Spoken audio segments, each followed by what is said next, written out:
So this is from the College of Policing, and this is what I'm talking about when I say that Nicola may have been categorised as concern for welfare on the Friday and then categorised as a missing person on the Saturday. So if you, well, first of all, I'm going to go straight to the important bit.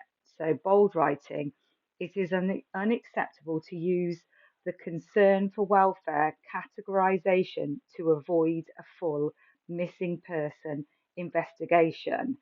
So this is the wrongdoing. It's in bold. This is part of what they want to avoid being pulled up on, I believe. And the other part is what happened on the 10th. And we all think that there's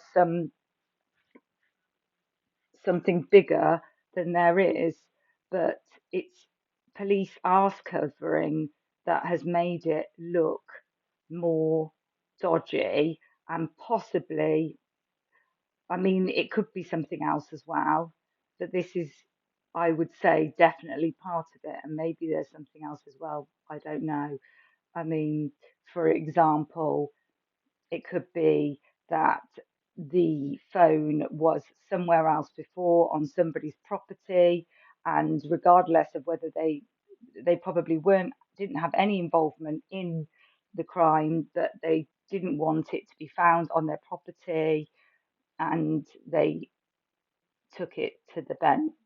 I mean, or that could be the case with Willow, more likely than the phone. I don't know about the phone.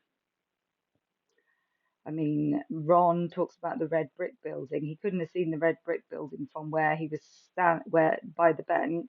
So it it would have been, and we'll look at that when he was. It must have been when on the towpath walking, because there's where the where the path sort of, you could go to off towards the caravan park.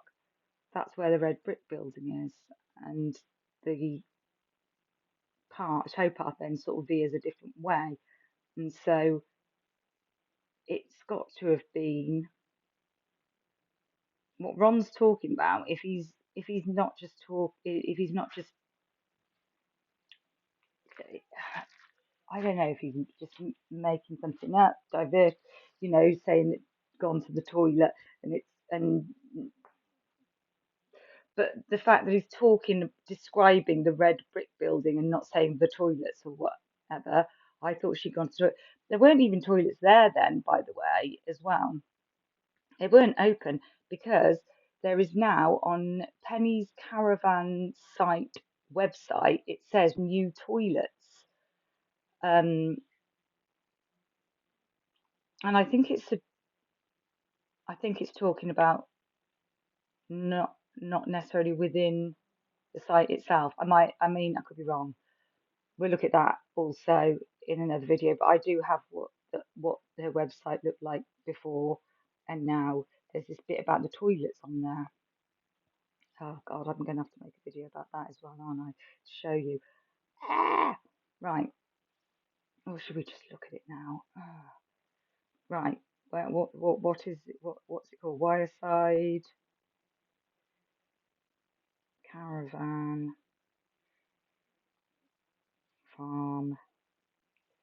Wireside Farm Caravan Park.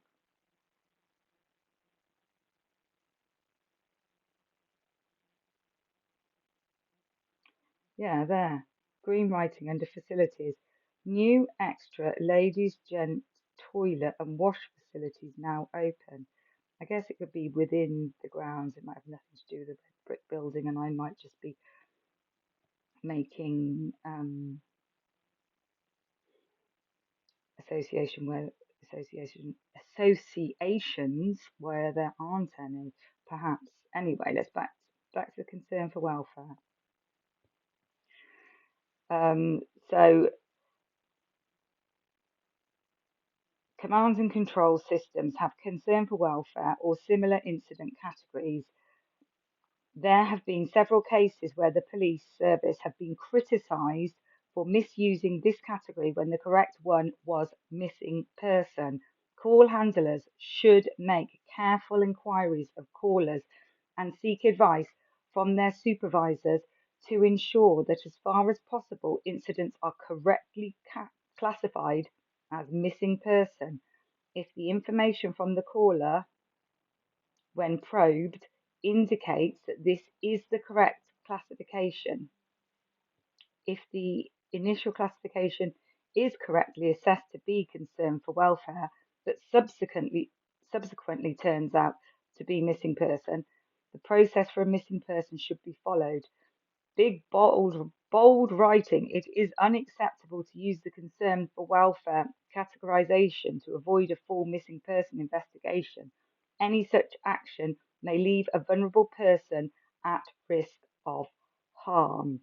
And even if it was initially rightly classified, so it says if the initial classification is correctly assessed to be concern for welfare, but subsequently turns out to, so they're saying that it could happen, but still, Becky Smith lied about that. She said from the very beginning she was classed as a high risk missing person, and nobody was questioning that. And nobody, the great British public weren't questioning that. Maybe the family were questioning it. But why did she even need to say that? She needed to say that because she needed to avoid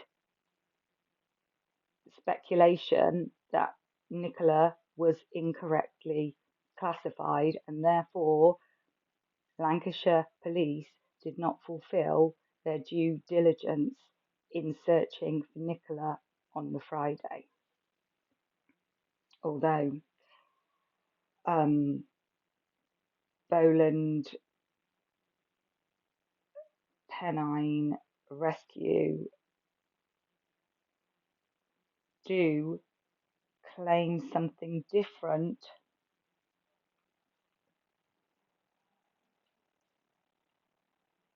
So let's see.